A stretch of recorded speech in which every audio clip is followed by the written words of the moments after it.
Finally, metaphysics are a good step in feeling a sense of connection to the world, because metaphysics are laws that exist independently of physics. A lot of people have discovered a lot of complicated ideas about metaphysics based on their ideas about what life is supposed to be like. And they've overlooked some really simple metaphysics sitting right there in front of them, namely math. Now I just want to say here that, as far as I know, I'm the first person ever to have thought of this.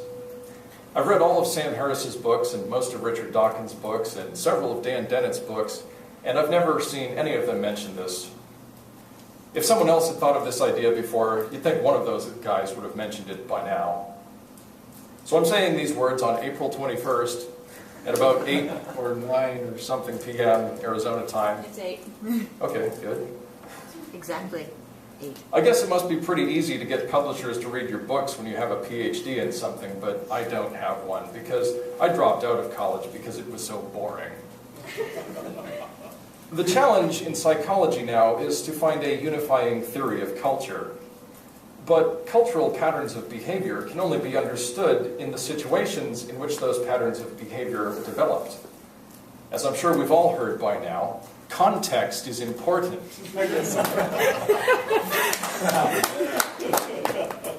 Most cultures didn't develop on college campuses. As I heard an atheist philosopher say recently, why are you compartmentalizing yourself like this?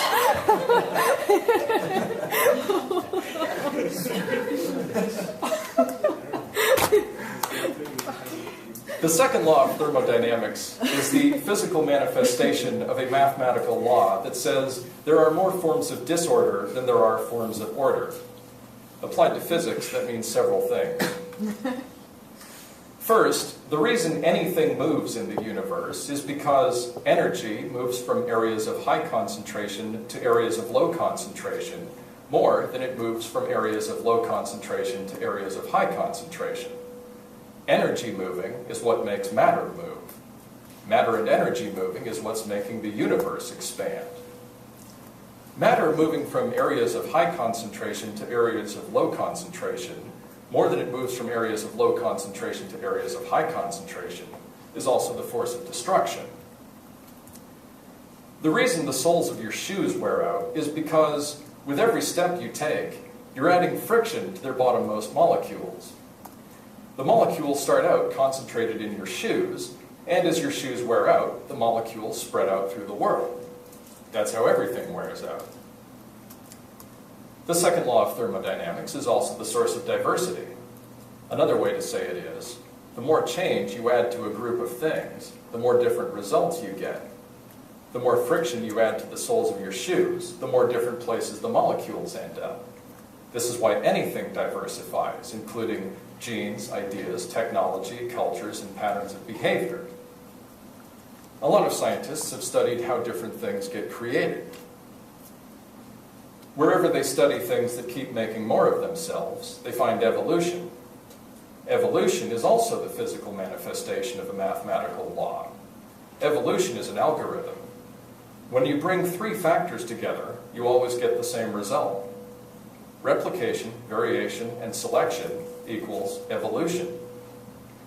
Well, let's skip to the second part for now. Variation is another word for diversity. Diversity is caused by the second law of thermodynamics. Now back to the first part.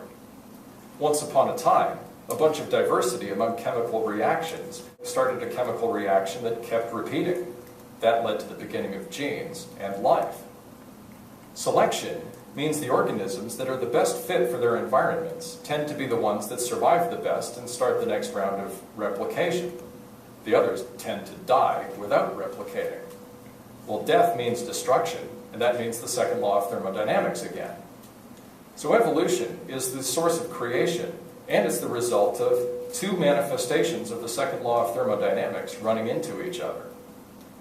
So this means the entire universe works according to one mathematical law. I know that sounds like it shouldn't be right. It takes a while to get used to this. The second law of thermodynamics is a big blind spot we have in our natural perception of the world.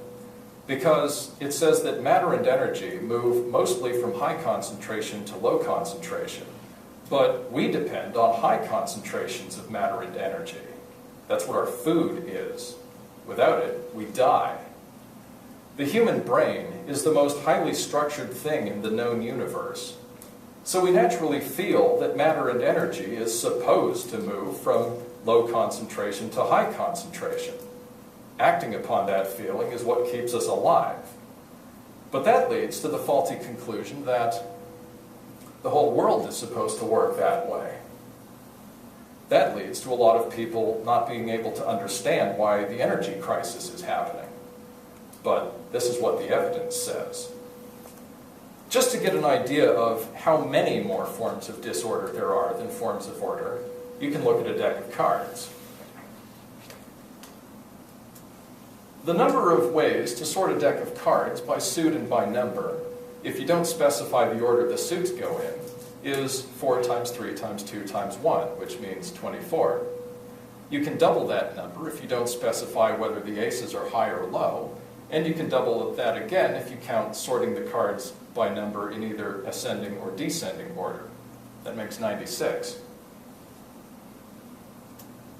The number of possible sequences of all 52 cards in the deck is 52 times 51 times 50 times 49, etc., which gives you approximately this number. If you shuffled the cards every 15 seconds, 24 hours a day, and you got each result only once, it would take you this many years to go through all the combinations, which is this many lifespans of the visible universe. So you can hold in your hand a mathematical law that's more powerful than the entire universe, but you can't defeat it.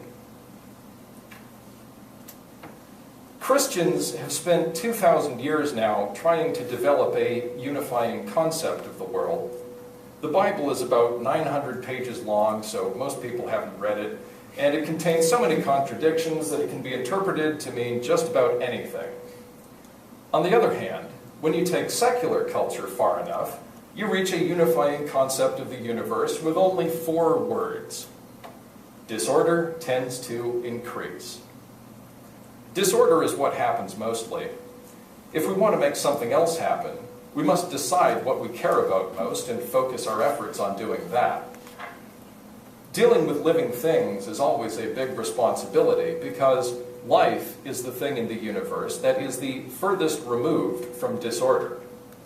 The reason life exists is because for the past 4.5 billion years, about 1/billionth of the energy that has radiated out of the sun has hit the earth. Disorder has been mostly increasing all that time, but it has created a small amount of highly developed order here on Earth. But that order depends on a lot of things staying in balance. So you shouldn't stick your hand in a blender or blow yourself up with dynamite because those things will probably make your body work worse than it does now instead of better. Everyone else in the world values their lives just as much as you value yours. And other living things, like species and environments, are about as complicated as we are. We can destroy them, but we can't resurrect them after we destroy them. I don't think anyone will feel any remorse if someday the AIDS virus becomes an endangered species. The point is, this is why we need to learn stuff, so we can make informed decisions. Because when our actions have unforeseen consequences, usually stuff gets destroyed more than it gets created. Artists have figured out a lot about creating stuff, and scientists have figured out a lot about how stuff works. So those two fit together pretty well. This gives whole new meaning to Charles Darwin's words at the end of The Origin of Species. There is grandeur in this view of life with its several powers. Once this planet has gone on cycling according to the fixed laws of gravity, from so simple a beginning, endless forms most beautiful and most wonderful have been and are being evolved.